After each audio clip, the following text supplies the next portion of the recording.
talk to you about oh, um, is exhibition ready. So we are thinking about how to look presentable for an art show when you go to submit. And when you drop off your art, you want to make sure that you're being presented in the best way possible. And that is going to come in handy with framing is going to come in handy. I'm mostly want to emphasize how to wire your artwork correctly or not wire it. So we're just going to be touching on a little bit of all the basics there. So here's a picture of me and my dog Klaus. I'm including him because I'm hoping he's going to be good, and you might have to end up seeing him during this. It's kind of weird about trying to teach a class over Zoom, but okay. So what we're doing, first, we're going to talk about just basic frame install for 2D works. I'm not going to do a matting demonstration. There are a lot of really good YouTube videos for that, but I will talk about the basics, the math basics behind it, different ways to mount your artwork that is archival and professional looking, and then frame installation. And we'll talk about canvases too, if you're a painter or you work on wood panel, how to put those in frames and the different types of frames that look best. I'm also keeping in mind like being money conscious, because I know as like a young artist, we don't want to spend a lot of money on framing because then it's going to take away from the amount of money that we get if someone were to potentially buy it. And honestly, framing presentation is so important when it comes to people wanting to buy your art too. So, and then we'll go over the backing and hanging, which is the most important part. So this is what a basic mat cutter would look like if you were to buy one for yourself. I know a lot of people if you have been to art school, they'll show you how to cut your own mat. So this is maybe something you already know, but the math behind it is kind of important. So if you have, let's say, a standard size 5x7 picture, then you would want to bring in your image by 1/4 of an inch, because the mat opening is going to cover 1/8 inch all the way around. That makes it way easier to center your image in the mat. So let's say you want to fit your 5x7 image in an 8x10 frame, then you're going to want to subtract the 4 3/4 by 6 3/4 from 8x10, so that you have 1/8 of an inch covering the edge. That leaves you with about 1 5/8 around. So yeah, so you kind of math that out. It's better, I think, if you are trying to save money, try to get your art to fit in a standard size frame. There's lots of places you can go to. For example, Ziegler's in Tulsa, where I work. We have lots of ready-made frames. I know, being an artist, me specifically, I like to wait till last minute, have all the time you can to work on a piece of art. And then you're like, oh man, I need to frame this in like 2 days or less. You can go fit your art in a ready-made size. And this is where it comes in handy, and you can mat something to fit and it looks fabulous. So if you are interested in learning about matting, I feel like that could be a whole class on its own. There's so much to it. But look it up on YouTube. That's what I'd recommend. Your local frame shops, we all use usually a giant machine that you can put the dimensions in the computer. It's fabulous, but it's definitely worth getting your own mat cutter if you're doing a lot of 2D works and you just want to save money, because it does get really expensive to buy mats. So this is like your basic breakdown of what the inside of a frame should look like. And, once you have the dust cover on the back of the frame, like most galleries aren't going to see what you've done back there, but just in case, like, somebody buys your art and they want to reframe it, they take your art out, realize it's a huge mess back there, they're going to feel a little gypped after like spending money on this nice piece of art.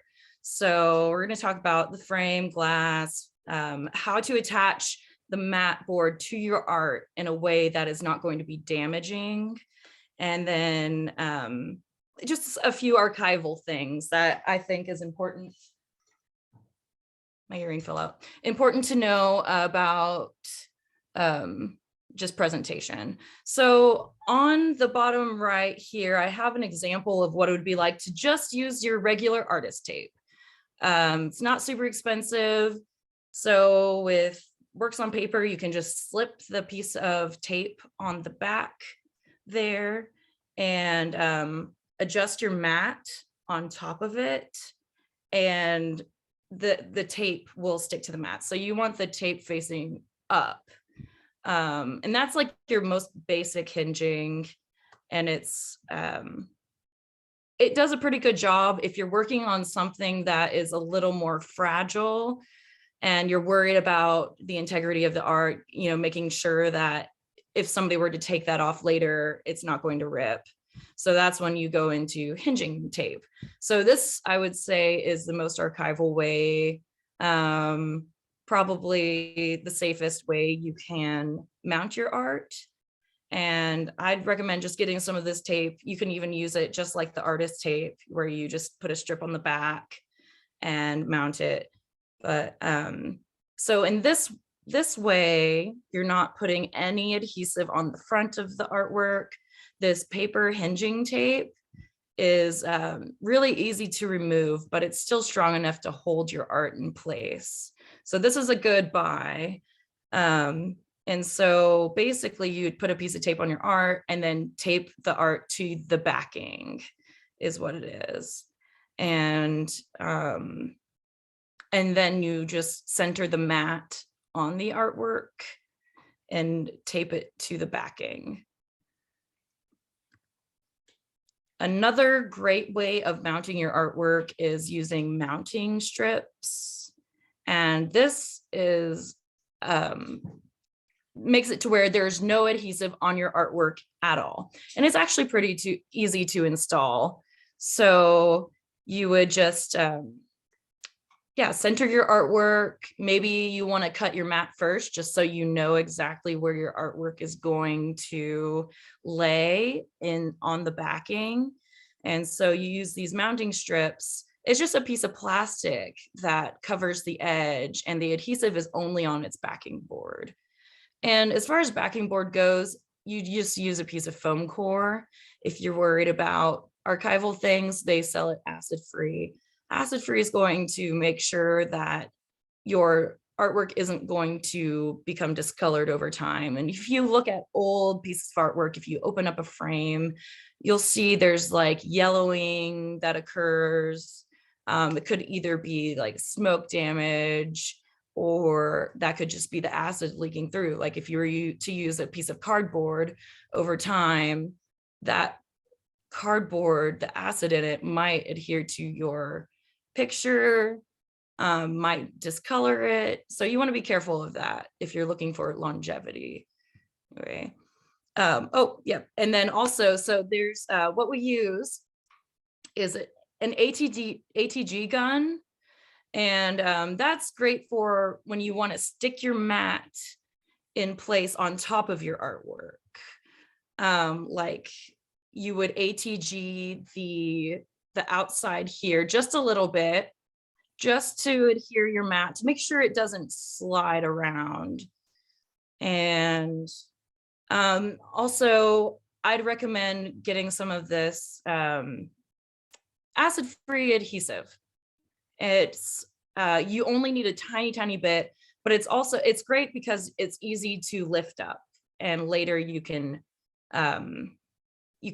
reframe your art, take it apart if you want, and there shouldn't be any problems.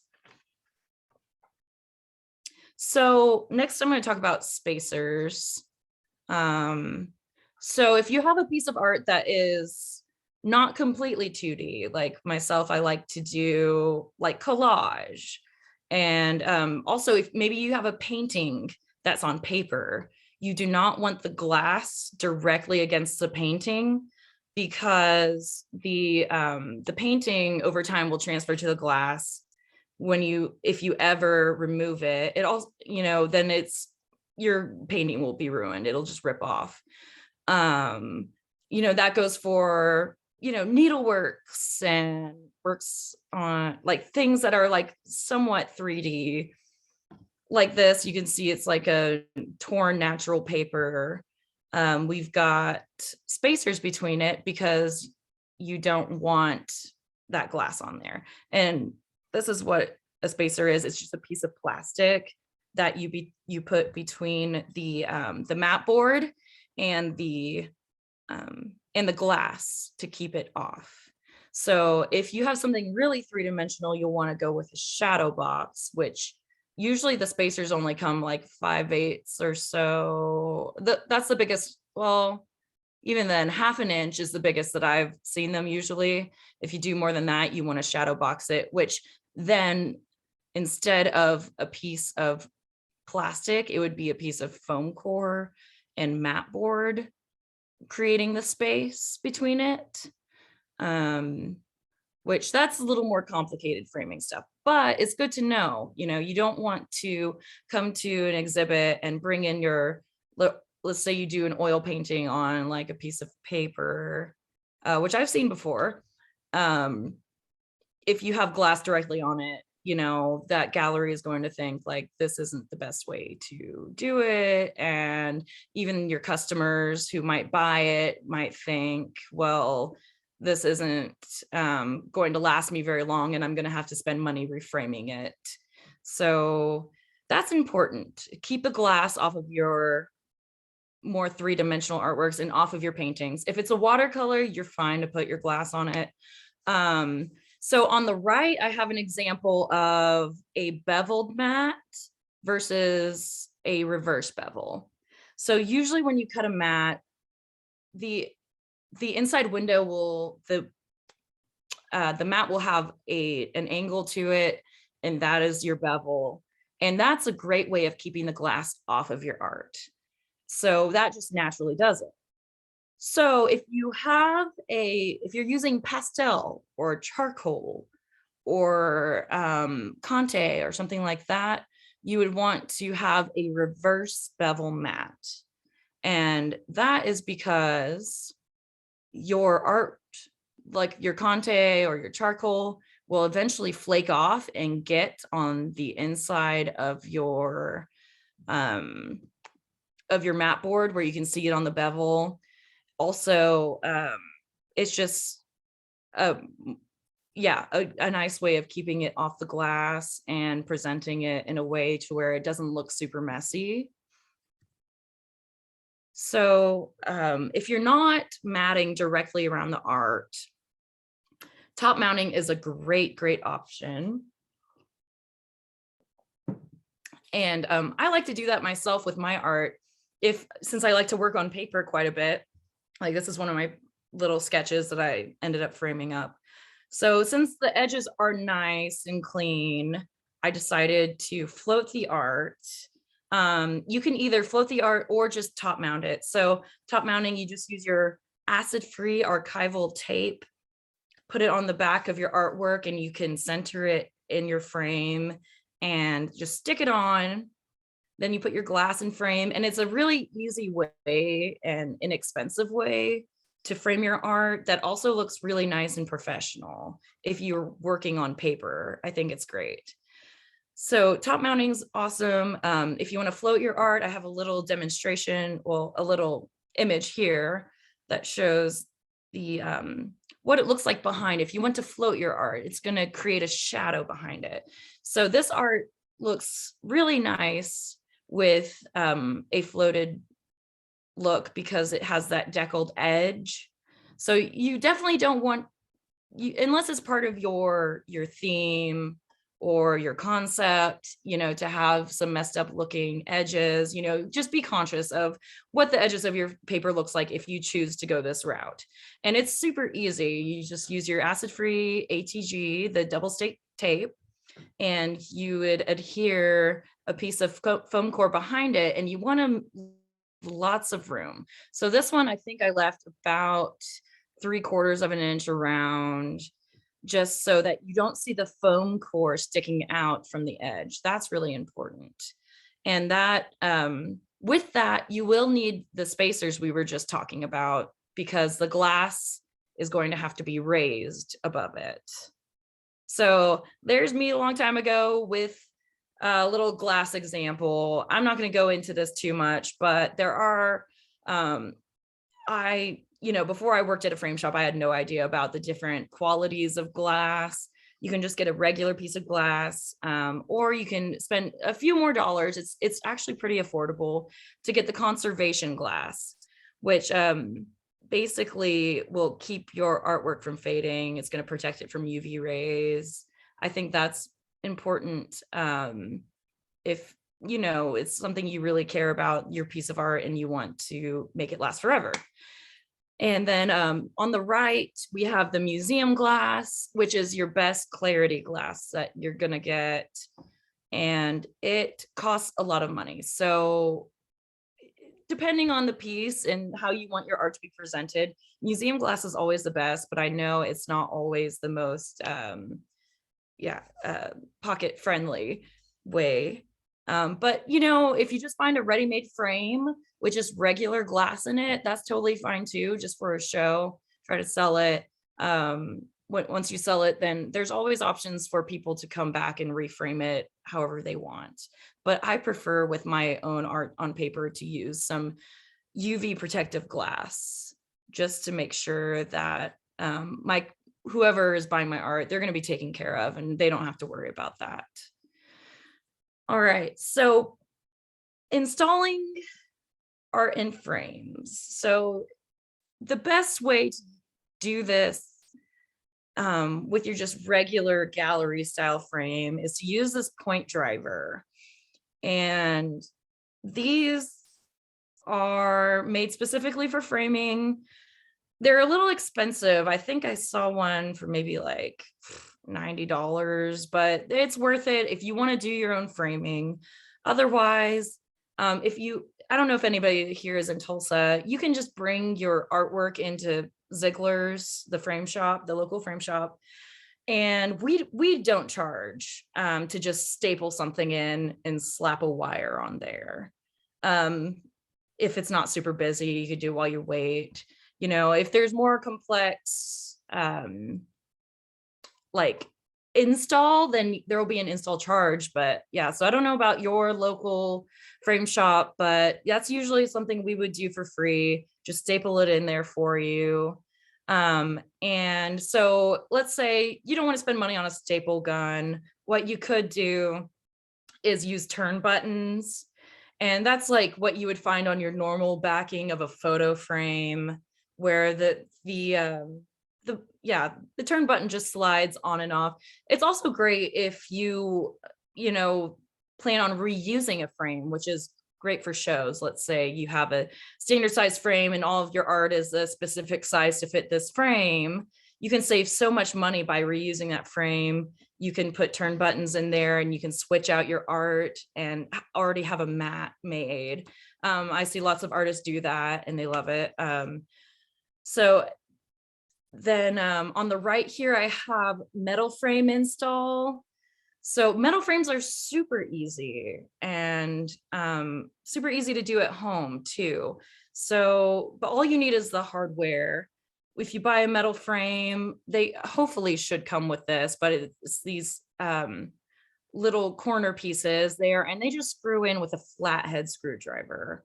And you use these little spring clips on the inside. I wish I'd included a picture. I'm going to make a note of that for next time. Use the spring clips to basically push the art against the glass there. And yeah, your local frame shop should have all of this. There is a special hanger specifically made for metal metal frames, but those are super easy. Definitely recommend those if you're just wanting to do your framing at home. So we're going to skip on to stretch canvas and panels. So on the right here, we have offsets. And you're going to need different sizes depending on how much your canvas is actually sticking out from your frame. In this one, it looks like they're using maybe 1/8 inch or 1/4 inch offsets. And what you can do here, they're putting the screw into the canvas stretcher bars, which for this, you don't need to do. I wouldn't recommend that. I would put it in the frame, and then the tension of that clip will hold the canvas in. So this is a super easy way. If you buy your canvases at a ready-made size, a standard size, you can just run to frame shop, wherever, if you have something laying around, stick your frame in there, and then use the simple hardware to install your canvas. And then all you need is a screwdriver to put that in. So that's super helpful. You could also use it the opposite way. If, let's say, your canvas isn't sticking out, but is recessed in there, just flip that sucker around and install it like that. As long as it has that pressure against your canvas, pushing it forward to the front of the frame, you will be set. So that was like your normal gallery frame. Floater frames are really popular right now. If you have a canvas with finished edges, I want to just mention that if you have staples in the side of your canvas, I wouldn't recommend framing it like this, because then the viewer can see the staples. It's a little distracting. Looks a lot nicer if you have that all around gallery wrap. But basically it has this floating effect where you have this 1/4 inch around. And that's super easy to put together for the most part. Centering it's a little difficult, but usually what framers use is a little piece of like foam core or mat board to wedge in between here to get it centered. And then you can flip it over and add the screws. So this is kind of like what I was just saying, where you use your offsets in the opposite way for something that is recessed. So this is kind of what it would look like at the back if you were to install a float frame. The offsets are screwed into the frame back and the canvas back, and it just floats in there. It's a really nice contemporary look that I'd recommend. And then backing. So once again, we've got our ATG tape. And you can use just double stick tape if you want, if that's all you have. And you want to put the double stick tape around the edge of your frame. And usually you would see the backing paper be it's like butcher paper. Butcher paper is great if you want to buy some of that. It's a brown paper, or you could use black paper, whatever you have, and adhere it to the back of the frame. And you can use a razor blade or an X-Acto to cut the edge of the paper. And you want to make sure it looks nice and straight. It takes some practice, but that's something you're totally capable of. Also, the wire is important. And just being someone who has helped install art shows, it's like really frustrating to get in a piece of art and the hanger is all wonky. It takes so much extra time to rewire a piece of art, or if it doesn't come in wired, then that's not going to look very good on you. It's not going to look very professional to this gallery. And next time they might think like, oh, their art was great, but they didn't present their art in the best way. So you want to make sure your wire is nice. And there's a trick for that. You want your wire to be, you want your D-rings, these are D-rings, to be 1/3 of the way down on your frame. So from the top of the frame. And then when you go to wrap your wire, you want to make sure it's not too loose. You just want a little bit of slack. If you have too much slack, your frame is going to hang off the wall all wonky. You don't want that. If it's too tight, then you won't be able to get a hook on there very well. So just a tiny bit of slack. We also, professionally, if you were to get it framed, there would be these buttons here. They're little plastic buttons, and that kind of keeps your frame from sliding on the wall. It's not absolutely necessary, but it does look nice. So I'd say the most important part is just making sure your back looks presentable and then having your wire in the right place. So that's when we're going to go into more specifics about what to use to wire your project. If you're working large scale, you don't want to use something that's too small and then your art will fall off the wall.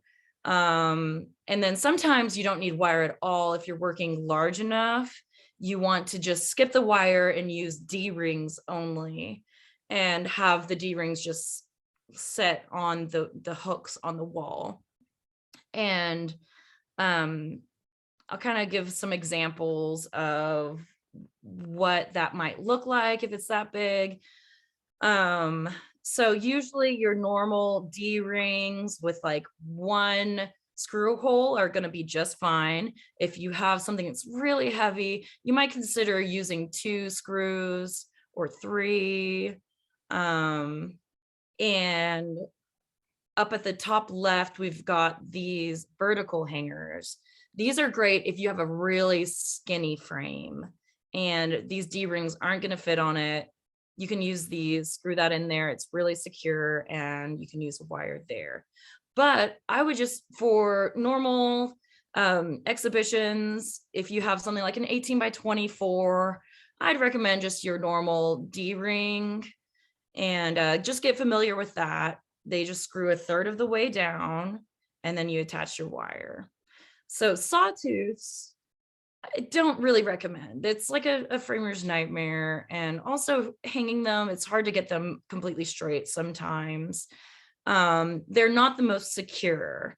So in general, unless you're working like something really small, I'd say 8 by 10 or smaller, avoid a sawtooth hanger. Yeah, say that. So here's a little example. This is me and like a reflection of a really gigantic mirror where we put 3 screws in there, and you want to make sure those screws are long enough, but not too long to pierce out the front of the frame to hold it. And so if you were to put a wire on this massive frame, there are 2 things that could go wrong. If your D-ring is not strong enough, it could pop out of the frame and your picture would be shattered all over the floor. So this goes for like really large 2D things that have glass as well, because glass gets really, really heavy. If you were to have a wire here, you would want to make sure you have at least 2 hooks. So even if you use 2 hooks on something this heavy, then the weight wouldn't be dispersed as well and the hooks could fall out of the wall and then you have a shattered piece. So what you want to do is just hang it based on or just on in the D-rings on each side. It takes a little more leveling to do, but it's worth your time. So you don't have to reframe your artwork later. But I don't know if anybody's working super huge here, but it's good to know. Then the next step up from D-rings would be French cleats. On the top right, I've got an example of something, if you have basic wood cutting things around or tools, you could build something like this yourself. I think they sell them already beveled at your local hardware store. And this basically screws into the wall, and then you have one that screws into your frame. So if you're working on like a thick piece of panel or something, you could use that. That's also a great way of like floating your art off the wall. If you want some space behind it, you could get really creative with that sort of look. Z-bars are the exact same thing. That's probably what they're going to have at your frame shop. And that is the most secure way of hanging something really heavy on the wall. Just screws into your frame, screws into the wall, it slides in. The main thing is you got to think about weight dispersal. And yeah, the backing, basically that's all I've got. So yeah, at the end, that's what your finished frame looks like. You want to make sure that, you present yourself well, and make sure there's a good hanger on there. And I'm open for any questions if you have any. That's all I got. Awesome. Does anybody have any questions for Devin? Yeah, so I'm just curious, how did you find yourself like framing professionally? Like, how did you end up there? Yes, let me turn this off. So actually, I found this job right out of college. I went to UCO, I graduated with my bachelor's in fine arts, and I'm originally from Tulsa, so I knew I wanted to move back, and I was just picking up a piece of art, or a panel to make some art on at Ziegler's in Tulsa. And I happened to mention like, hey, I'm looking for a job in the art industry here. Do you have any recommendations? And they were like, come work here, So if you have art experience working in a frame shop, it's definitely helpful. It's not something I thought I would be really into, but it's nice because I get to use my creativity. I use color theory all day, and I also get discounts on framing. It's really great, and I've learned so much about just presentation in art, and I get to work with interior designers. So I actually learned about interior design, which I never thought I'd be into. So it's been really great. I would add to that there is a certification for framing, but I never had one when I framed. Devin, are you certified? No. I don't think you really need it. I think as long as, you have an interest in art, and you have some sort of art training, then I mean, anybody could learn it in general, but that definitely helps. Yeah, I think if you guys are ever interested, I think like Michaels and Hobby Lobby, when they do job postings, they always ask for certified framers. You don't have to be a certified framer. It's kind of expensive. It's a test you take, and you can Google it and look it up and see if that's something you're interested in. My friend worked there for a while and she likes it because she's just trapped in there, just framing stuff. Oh, who's that? At Michael's, or okay. Yeah. Never mind. But I know the local shop in Norman because I talked to him before he opened up his own place. He started at Michael's, and I was like, oh, okay, that's interesting. Yeah, a lot of my coworkers at Ziegler's, which is like the place to go in Tulsa, they started off at Michael's, and I mean, you're so limited when it comes to framing complex things there, but it's a great way to learn your basics, and yeah, it's a great skill to have as an artist, definitely. And I'd recommend, doing a little more research on framing, or just, trying it out. Does anybody have any more framing questions before we move to Trent? All right, I think it's all you.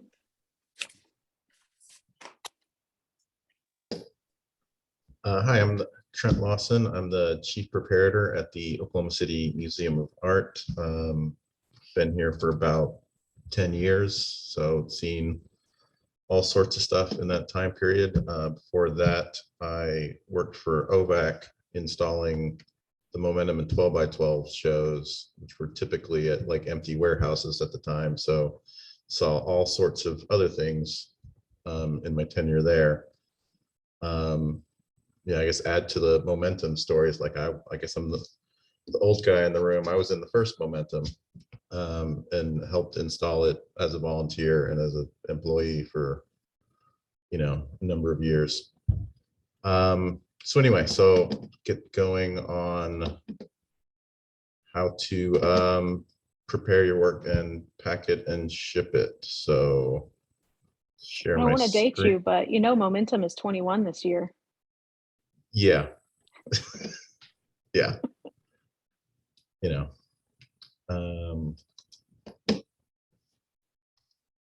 Okay, so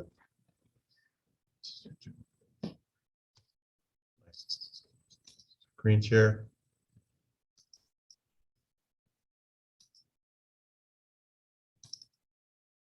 Okay, that looks like that worked.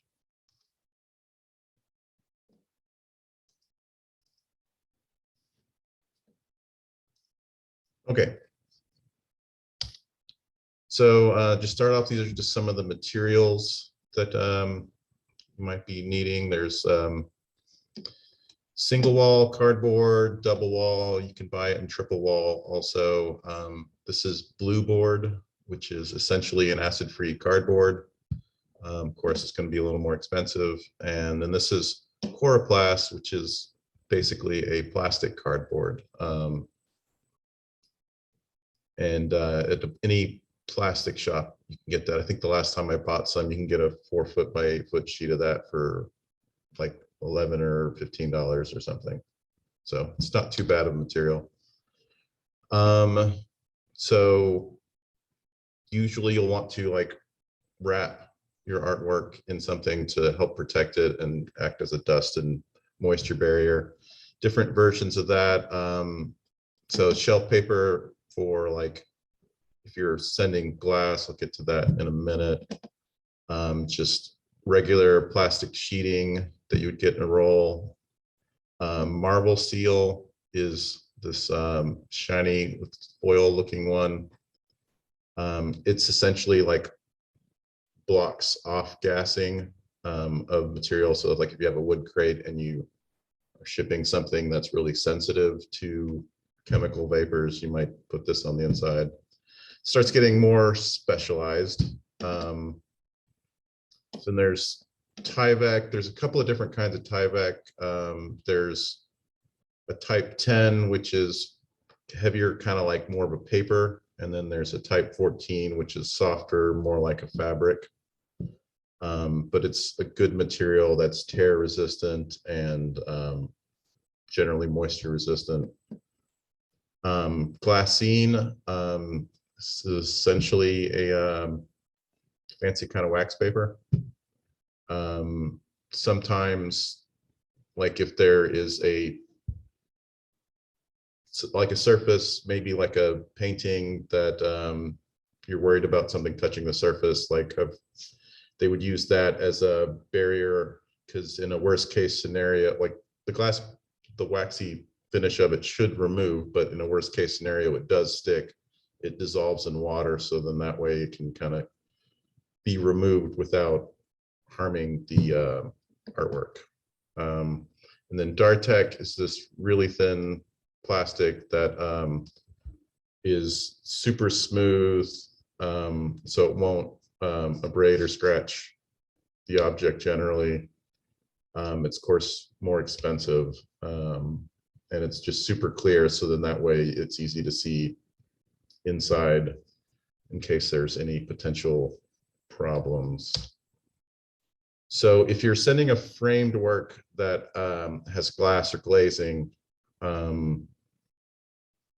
if generally speaking, acrylic is preferred because it's less likely to break in transit, and it's also lighter weight. But if you're shipping something that is a friable material like the pastels and charcoals, there's a chance like acrylic might build up static and lift the material off the paper, so it's not something that you want. So glass would be a better choice there. And so you'll want to put a glass skin on that, which in the instance that gets broken, the idea is that it holds all the broken glass together and away from your artwork. And so here's some methods to it. This is basically like a kind of a shelf paper, or if you're doing blue tape, just ways to do that. And so there's 3 basic types of crates. Soft pack, which are, cardboard, soft materials, hard pack, which would be like wood, and then a hybrid uses both of them, but it's all essentially the same thing. You get a protective box, padding, and then,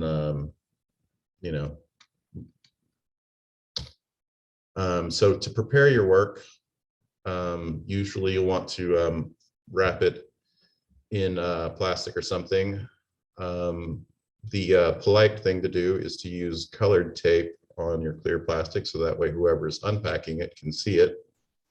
And it's very frustrating if someone has clear tape and you're hunting for it, and especially if you're needing to cut the tape, because then it just gets more annoying, and then there's a chance that someone gets frustrated and starts being rougher with your artwork than they should be. In that same way, like if you fold over the end, if it's tape that's meant to be removed and not cut, little courtesy tab to help pull the tape off. If you're traveling something like a painting and you don't want the plastic to touch the surface, if you have a frame with a raised ridge, then twill tape or string can be put across there. Then the idea is that the string will stop the plastic from draping in and be resting on the string instead of the surface of your painting. So soft pack. It's fairly simple to make a box. I know it was easier than I thought it was going to be, like the first time I did it. That it was just like, oh, you just cut it, shape it. So I found these knives at Home Depot, and I like them because there's this little fin at the back here. I think it's meant for sheetrock scoring, but it works really well to create these grooves. If you don't have a knife to do that, you can just use the closed end of the front. It'll be a rougher line, but it'll do the same thing.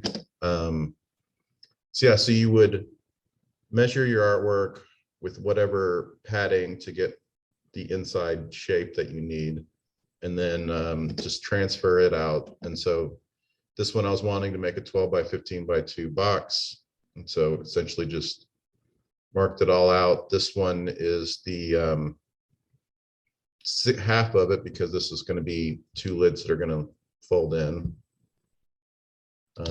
So you'll get this kind of shape, and then you just fold it over and tape it, and then it'll usually get you through. If you're, and so with packing, no matter, so it's all about anytime that you're going to ship a work through FedEx, Postal Service, UPS, whatever, you're always going to be gambling with what level of risk you're comfortable with. If it's like a short trip, maybe in state, or a fairly sturdy artwork or something, just a simple thing like this could, as long as it's not abused in the shipping, can get you through. The next level up is if you got like double walled cardboard. You can also do steps that say like you're more interested in protecting the face of the artwork, so you could just put an extra piece of cardboard over the face and then just do the simple box other places, or glue on an extra sheet of cardboard. If you want to add strength with cardboard, you can do like cross flute it. So there's the the lines, the corrugation. So if you were layering it and you flipped it the other way, so one was going vertical and the other horizontal, that will add strength. So Ethafoam is generally a good foam for packing. like you usually have to go to a either buy it online. I think plastics places would sell this. I think I've usually bought things like big sheets of this from like Uline, but it can get expensive. I know lately, like I'm seeing more Ethafoam in like packaging of like, say, if you bought like a TV or something, there's more of that being traveled around, so you can kind of scavenge materials if you come across it. Bubble wrap collars work well for two-dimensional works. Like I know I've shipped I think a 24 by 36 about painting in a frame to, I think it was Arkansas, with just a bubble corner, and everything came out fine in a cardboard box. And so if you get the roll that has like perforated strips, then that makes it easier, because then you can just like tear and then just cut it and then just kind of fold it over the edge, and then tape it to there, and then the bubble goes to the inside towards the artwork. If you're going to send multiple things that are like the same size, here's one way to do it. So this is just has pieces of cardboard and then this thin foam sheet in between.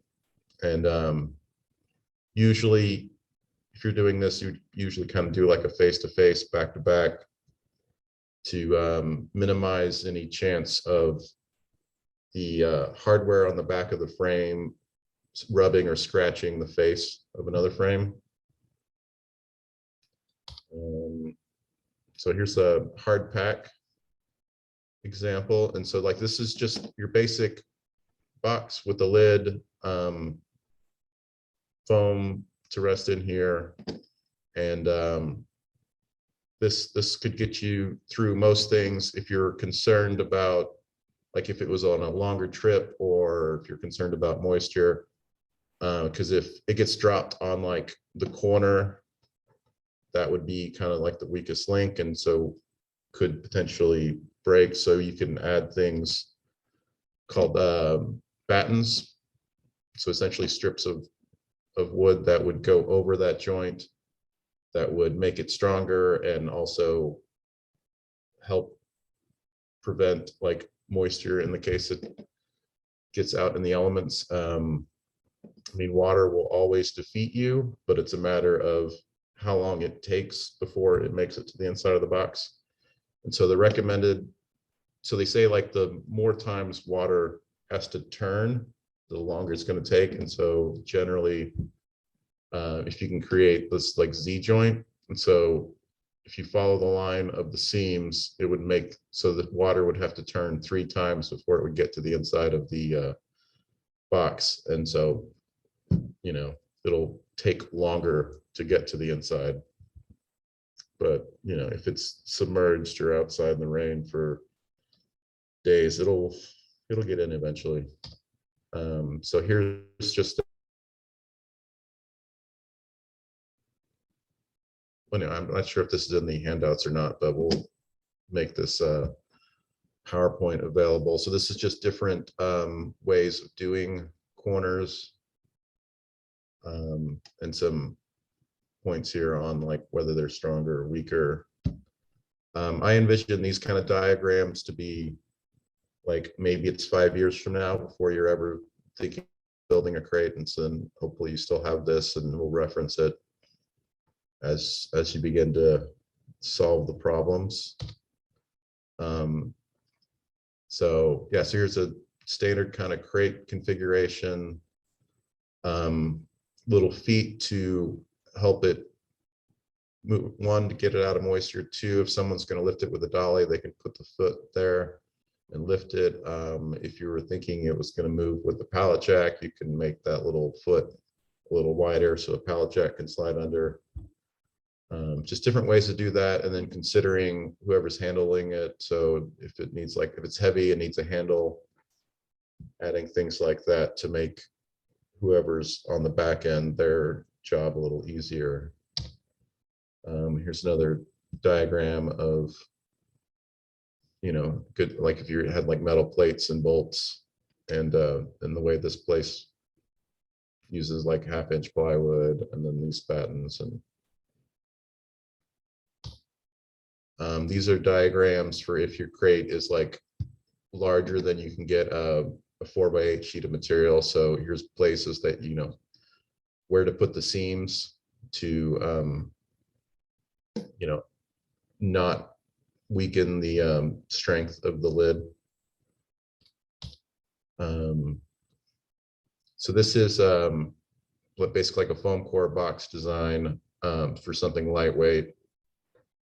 And but you know, it's the same basic principles of everything else. So this was foam core and then held together with tape, creating hinges. And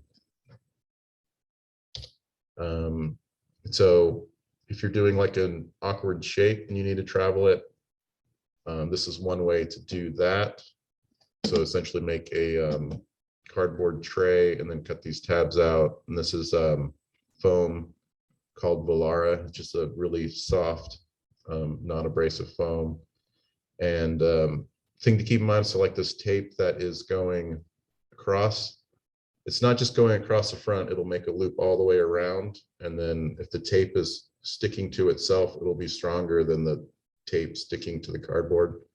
Less likely that the tape comes undone in transit. It's like, personally, I do velvet paintings, and so this is similar to how I would travel those. Because if it's unframed, like if you put pressure on it, it would crush the velvet. And so I don't do these tabs, but I would make a cardboard box like this and then float the you know, the artwork in the middle, and then screw it into the back of the wood frame stretcher bars from the back of the cardboard, and then travel it that way. Here's different diagrams of foam padding in a crate with some good tips on, like, you know, like this is bad because of this, you know, like this is better. So some good information on things to think through on how you place your foam and where those seams end up in relation to your artwork. And so this is a hybrid crate. So this is plywood border construction. The facing is Coroplast, that plastic cardboard. So it'll be cheaper because, you know, like a sheet of, I guess plywood nowadays, it's probably running you close to $50 a sheet, where this would be, you know, less than 20. And it would be lighter weight. So it's not as, it'll be, with the plastic, it's kind of puncture resistant, but it's not as tough as a full box crate. But a good option. So here's one of traveling an awkward shaped object that was sent off to get conserved at the museum. So yeah, so you basically, you will know your artwork better than anyone else to know where it's strong, where it's weak, where, you know, it's appropriate to put a pad and where you shouldn't. So yeah, so this had a foam on the back and then created that shape, and so this is lined with Tyvek. This is that soft fabric Tyvek. You can just kind of cut a groove in the foam and just tuck it in there to create a lining on foam should you need. And yeah, and then this is that Dartek. So since it was going directly to the face of the painting, we wanted something that was non-abrasive. These are some examples of more than one painting in the same crate, and then they're different sizes, because like this painting is smaller than this one, but they're in the same box. So they're just built like these trays. So yeah, they would have like this lid that has this underneath it, and then behind that would be this painting. Here's another way to, if you're going to be traveling multiple things of the same size. Here's one, like the frames were all the same size, but some were vertical and some were horizontal. So the vertical ones would go here and the horizontal ones here with another piece of foam on top to hold it down. So here's this. If you have access to a table saw, you can use it to cut these grooves in the foam. Makes things a lot easier. So here's another way to do a flat, awkward shape. So it's cavity packing. You can kind of trace it around and then cut out a cavity, the shape of it, and then you remember to leave places for your hands or fingers to be able to lift it out of there. And this has been lined with Tyvek. That's what the white is. And so here's some different examples now for doing 3D work. This is cavity pack. So yeah, so I traced it out and then kind of picked out, tore out the foam to fit the shape of this, and then numbered it 1, 2, and then 3 would have been down there. So that way, whenever you unpack it, you know what order to put things. This corner is cut off to act as a registration mark, so you know that you're lining things up properly. This one is a different way to do the same thing. I think it's called a guillotine because it's different slices. So it'd be the same thing starting from the bottom, like tracing each layer up until the point. So here is where the head got bigger. So this is the layer that you would put the object in, and then you would continue adding to fill it all the way up, and then here's a different method. So say there was parts where it was like they're a fragile part, we didn't want anything touching, then you could put supports in where it was strong, and then air around areas that it was weaker. Here's another method of like shipping a vase. This is tissue paper that's been wadded, like bubble around that, and so it's tissue paper, bubble wrap, and then close the box. And here's another showing of like that guillotine slices. And yeah, here's a diagram for that other one, which is you just have sliding collars. So here's an example of a plaster sculpture that had these supports that would get removed to help stabilize, you know, and hold down like the shoulder here. So this is a travel frame.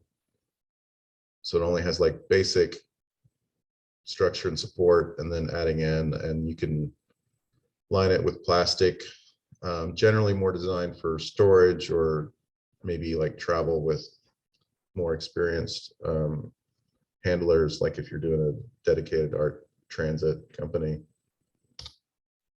So here's multiple sculptures in the same box. So they just made inner boxes to fit the individual. So here's a way that they did the foam on this one. So this front piece, I think the foam was all glued together. And so you just pulled it off as one piece. And then here's an example of showing something rolled up.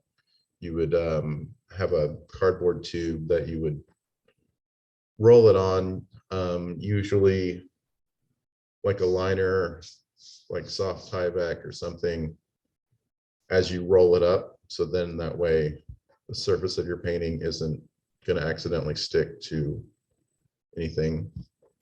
And you roll it up, have like a cover, tie it, and then the ends of your cardboard tube is longer on both sides. And then that's what's being supported at the end of the crates, is the cardboard and not your artwork, which would have started probably around here. So next I've got some examples of like Chihuly glass, how they ship it.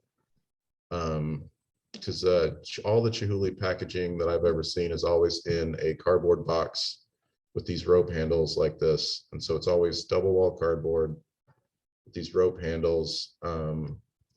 They have photos of the different layers on the top of the box to show you what all the layers look like and then how many pieces of glass would be expected inside. So yes, anything that you can do to make it clear to whoever's on the backside opening it. If you're shipping this in the mail, you may not want to do this because then it would indicate what's inside in case anybody wanted to steal your box. But you could have the same piece of paper like when you open the box, just on top, you know, the very first layer. So these are layers of foam, and they cut these cavities, and then if there's a plug to, you know, to fill the gap to the layer from the previous layer. So it's a remove to pull that plug. You take the glass, and then yeah, they would cut out the general shape. This is kind of like an expandable foam that would fit the actual work. More involved method. And then there's packing peanuts. They make a mess, but they work. So generally, you'd still probably want like a piece of foam at the bottom, and then you can start, you know, put the object in, put some packing peanuts, fill it up about halfway. If you give it a little shake, the packing peanuts will start like finding its way around, you know, your artwork, and then keep filling and give another shake until it's full. So a variation on this, if you have just like thin trash bags, you know, kind of fill them about half full with peanuts and then try to remove most of the air. You can kind of make little pillows out of them. So good for like less intricate things that, you know, like if the bag would accidentally catch on something and tear, that would be not a good thing. And yeah, and so then there's also at least these cardboard boxes that are somewhat reinforced. There's a number of companies anymore that will sell you essentially this. We've actually gotten some recently with the museum. So you just get this and it comes in a piece of foam that has perforated squares. So you would just tear out the part the size of your artwork and then layer it in, and it's good to go. Yeah, so there's several options for that. You know, I've seen this at FedEx Kinko's. It looks like it would be pretty sturdy. You would just have to customize the inside, whatever padding. Yeah, I think that's about it. I know I kind of like threw a ton of information out there. Yeah, so I guess now we can go to questions or. Anybody have any questions for Trent about packing, crating? Does everybody want to go home and build a crate? Okay, so thanks, Trent. Thanks, Devin. That was a ton of information. So we are going to email you guys the PowerPoints, and then you also have your resource guide that I sent you that should have kind of a more bulleted version of what the presenters talked about. I think the important things that you guys need to take away from Exhibition Ready is there's a couple of like no-nos for dropping your work off. Don't drop off artwork that does not have hardware on it. If it is not ready to hang on the wall, the gallery or whoever is showing is going to be disappointed to see it, and you don't want them to be disappointed to see your work. You want them to be excited to see your work. I'm going to throw out a couple of my things that I've seen personally working with exhibitions that are huge no-nos for me. Adhesive D-rings.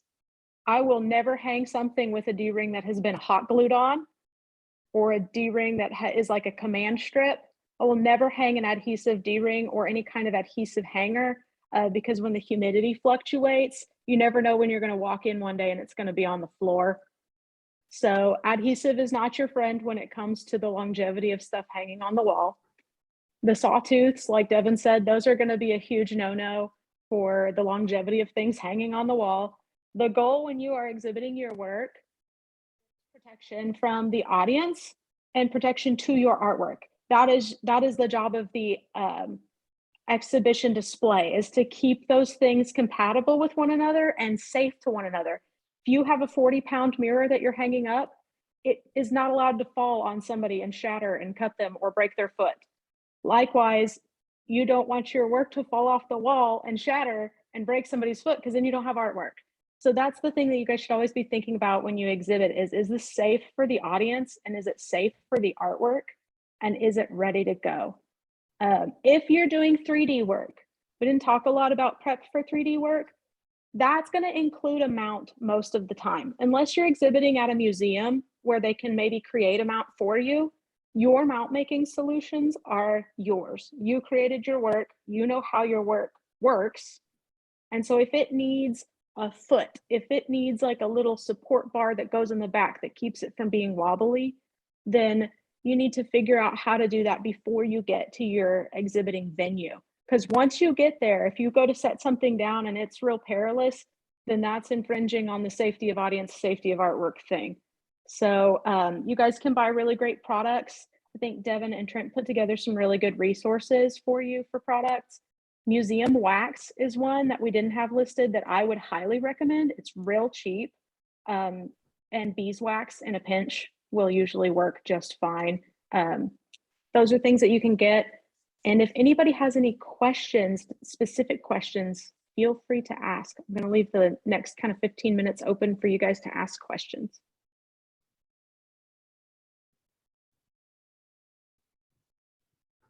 No?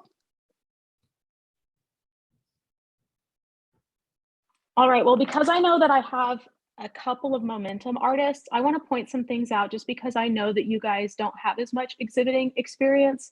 I'm sitting on my giant dining table and you guys can't see that it's a mess, but I'm framing at home. And so I wanted to show you guys some of the basic things that I use when I'm framing at home. I have nitrile gloves because getting your fingerprints off of stuff is so annoying. Ladies, getting your hair off of glazing is so annoying. I usually put my hair up. Don't wear like a hairnet or anything, but you could throw a hat on.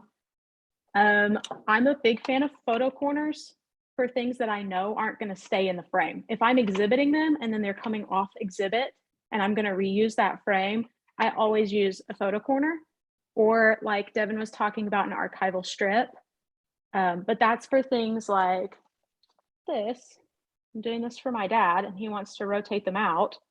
Well, if I tape them, then I'm gonna have to pull the tape off every time they rotate. And so I'm doing photo corners on these. He's crazy. He thinks that I can frame whenever he wants me to. You guys can buy frames like this in packs. I buy all my frames in bulk. I buy on Amazon, and I always buy batch frames in standard sizes and keep my own like stock frames at home. But that's because I cannot afford to custom frame every piece if it's not going to sell. If it's going to sell, always give the buyer the option. Do you want it custom framed? Do you want it in the frame it was in? And then if you need to adjust it from an exhibition framing like photo corner to something more permanent because it sold, then you can make that choice. I think Trent showed you guys a great thing with boxes. I make cardboard boxes all the time. Cardboard boxes are awesome for if you're going to just zoom things around state, or you're going to exhibit locally and you're not going to give it to the Postal Service. If you are ever entrusting anything to the Postal Service, go with one of the heavier duty options that he showed you, because it'll be interesting. And I've had to file an insurance claim for something that got broke with the Postal Service that I shipped. They are super hard to work with most of the time. So, all right, you guys. Aside from that, thank you so much for participating. I hope you guys learned some stuff. I should have sent everybody here an email that had their resource packet. If you could, I would love for you to send me your feedback on this workshop through that email. rather than setting up like a Survey Monkey thing and sending you out a survey. I would love to just hear, was there something you were hoping to see or you were hoping we would talk about and we didn't? Is there something that you were surprised to learn, like good, bad? Otherwise, I'm the only person that's going to see it if you send it to my email. So I would love to hear that. I think everybody here is a OVAC member. So thank you so much for that. And for my Momentum artists, I'm your resource for exhibiting. So if you have any questions about your Momentum work specifically, work with me because I do want to work with you guys. I want to teach you guys how to make your stuff ready. Any closers, final thoughts, Trent and Devin? And I think the easiest way to distinguish yourself as a professional artist is to think about what happens or how your artwork, because it's going to eventually leave your hands. And so how much are you thinking about the buyer or someone else? And so that your choice of hanging hardware or to make, because if someone buys your art, they probably have less experience hanging art than you do. So is there anything that you can do to make it easier for them? Like considering other people beyond your hands. Like I've seen plenty of artists that, you know, we go to hang it and they just go, oh, I hang it from the frame. And it's like, well, you have enough experience, you should know better. And it's just like your buyer may not know, because also if it's in someone's house, someone slams a door and you vibrates your wall and it falls off those things. So installing in a gallery is different from installing in a home, because there's so many more random things that are going to happen in a home. So I think, yeah, it's because it's not usually like that much extra effort to prepare it for someone to have in their home. Yeah, that's a great point. For gallery install, I will never hang from one point. I will never hang from one nail. I will never hang from one floret. I always hang from 2 points, whether it's on a wire or a D-ring.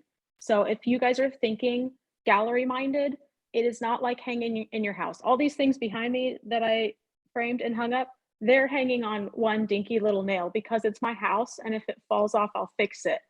But in a gallery, if it falls off, it's an insurance claim. It's a whole load of paperwork and it's potentially broken artwork that you can't replace, right? So always be thinking about what happens when you're not there, and always be thinking about what happens when the audience is there, because the audience is crazy. You never know what they're going to do. I don't have anything like crazy to add. I just wanted to make sure that everybody knows if you have any specific questions with framing, please email me, and even things that maybe you're too scared to ask. Like I've heard it all, so I'm not going to judge you. Whenever I was in school, I'd never ever thought about presentation, and I got an F on a project one time because I didn't have a hanger, which I know not everybody's going to go through, but that definitely was like a big jab for me to just be like, whoa, maybe I should think about, you know, how I'm presenting myself. It really is important. Let me know if you have any questions. And you guys can find Devin's email in your packet, in your resource packet. She put all of Ziegler's information on there for you, which is awesome. All right, well, I don't have any problem giving you guys 8 minutes of your day back. So I'll do that. You guys have wonderful Saturdays. And if you are interested in Momentum, I'm about to update the website with our location. So our location is being announced. Our event is in March and there are tickets on sale now. If you are a Momentum artist, you can attend for free. Just send me an email and I'll set that up for you. But we would love to see everybody there to support young artists. Otherwise, have a great day. I'll give you 7 minutes of your day back. Thank you. Thanks. Bye. Thank you guys. Thank you.